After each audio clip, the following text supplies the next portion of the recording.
Please remember that all the opinions in the show are those of the host and should only be taken as food for thought. We're in no way telling you to do anything. Everything is kept anonymous for the safety of the listeners and no information is shared to anyone else. If you are easily offended by people's opinions or views, then thank you for making it this far, but this is not the podcast for you, so see you later. And please enjoy the rest of the show.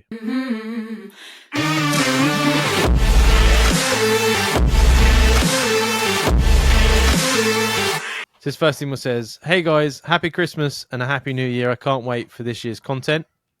2024, I'm planning on making a lot of changes, one of them being actively dating again, as I gave myself a break from it a while. I'm slightly worried about getting back into it and getting a load of knockbacks. Do you guys have any advice for a sensitive guy getting back involved with the dating world again? Thanks." Oh, what a shit show. Yeah. Well, if he's listened to this podcast, he knows how dating can go for some people. I do think it's always good to get back on the horse.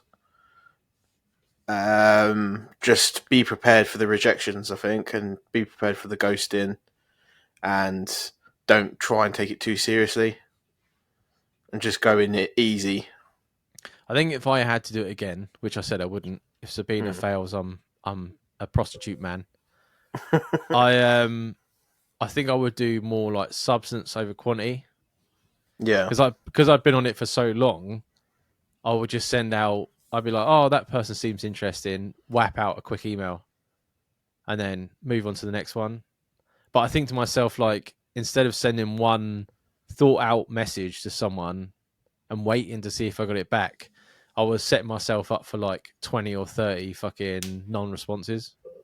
Yeah, which makes you feel like, worse. Yeah, you're like, why is no one replying to me? So I think to myself, like, there's no rush. And the whole point in the dating things is to like find someone that you actually want to talk to. Yeah.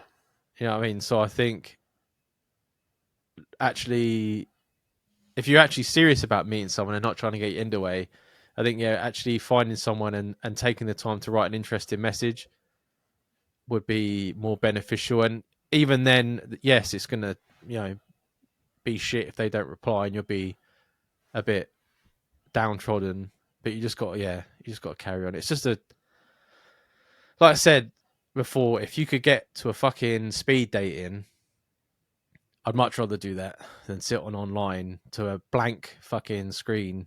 Yeah, and not see reactions and stuff. Yeah, wait for a message. Yeah, what I mean, at least then at the end of it, don't they say to you, or they message you had one, like or whatever. Yeah, they normally like, yeah. I would say so. You put down nowadays, like the numbers or the person that you're interested in, and then if you both liked each other, they send you their details.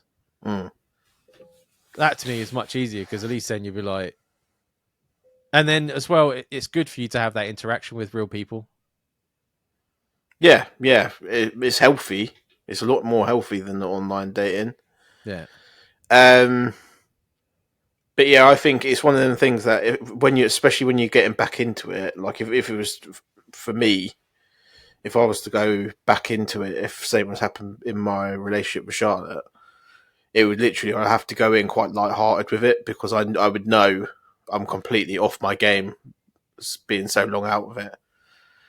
And I think I think that's kind of what our listener needs to do is don't take it as seriously as you... Don't go in with a heavy heart, really. Take it seriously enough that you want to be looking for something that you want. Yeah. But don't go in with a heavy heart thinking, oh, it's going to be really difficult and all this stuff. Just be quite light with it and see what happens. I think if you learn anything from this podcast as well, it's be careful about going out for meals. When it got to the point where I was like, seeing different people and that, I always started off with like coffee. Yeah. You know what I mean? Because I always made it a point to like whatever we did first, I would pay for because that's just the way I was brought up, like as a gentleman, even though people don't like that word anymore. Like, it just seems to me like even if they didn't have a good time, at least I paid for their time and, you know what I mean? And it just made me feel like there was a balance. Like I've asked you to come out I paid for the drinks and stuff like that. If we didn't have a good time, at least there's no bad sort of feelings. Yeah. You know what I mean? So, but yeah, so I would stick with like, if you never go for like a big expensive meal for someone you just met, because you could just be wasting your money. So many people just go for these things for like free meals, as we had in a couple of episodes ago. Yeah, and she was a girl in a relationship, just Yeah. playing men off each other. Fucking online dating, man. If I wish there was a better way. If I could make a better way, I fucking would. I said to you before about Tinder now letting you send people's profiles to your mates. I think that's disgusting.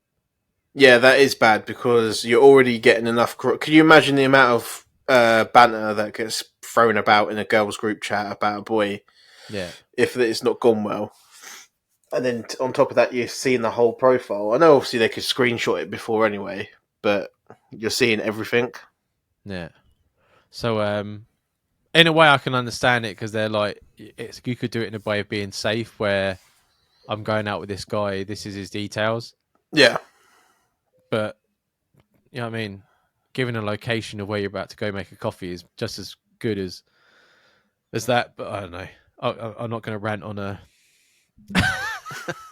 I'm clearly like everyone that works for like these dating sites isn't single. Oh yeah. You know what I mean? Like I couldn't, and even if they are, they're probably using the algorithm to like meet up with people. Mate, if I was working for like Hinge or something or fucking Tinder, and I was a single guy, I would be like, do you remember Will in that like fucking Lothario film where he was like teaching someone how to fucking be a top like fucking hustler when it comes to the girls? Is it Hitch? Not Hitch. Hitch, that's it. Is it Hitch? Okay, yeah. That would be me. I'd be like setting up my own dates, shit. See, I like the idea of like Bumble and things like that, where like the woman has to send you a message. Yeah, but women just don't. Like it's all nice to think of equality and stuff like that, but women want the man to message first. I think on top of that as well, you've got 4 million men to like 3 women online. And that's the ratio. Tops. Like they're getting bombarded constantly. And like if you're a mediocre looking guy, you're going to be very lucky to even get a look in. Yeah, for sure, absolutely. So yeah, like I agree with Jamie. Like just try and go into it with like if they don't reply back, then there's no loss. And if you do feel yourself getting a bit like I can't handle this, take a break. You know what I mean? Delete the app. You don't have to delete your profile. Just get rid of the app. Give yourself a week or something, and then come back to it like refreshed. Because all you do is end up like me, where I was on it for so long that I just couldn't give a fuck what I sent in the message until they replied back. I mean, so, and that's not the way to do it because obviously you can tell if someone's not putting any effort in. Yeah. I can't even remember messages I've sent because it's been so long now. But I'll tell you right now, I wouldn't have said hello to me. Be like, hey up, how you doing? How you doing? Yeah, I hate that. Like, don't say how you doing. It's like, what am I supposed to say then? What underwear you wearing? I got to that point as well where I was just like bored, just sending like ridiculous messages. Could you think to yourself, well, if you're not going to reply to a nice one, I'll just send you a fucking ridiculous one and get you to reply to that one? Yeah. You know what I mean? Any response is better than nothing.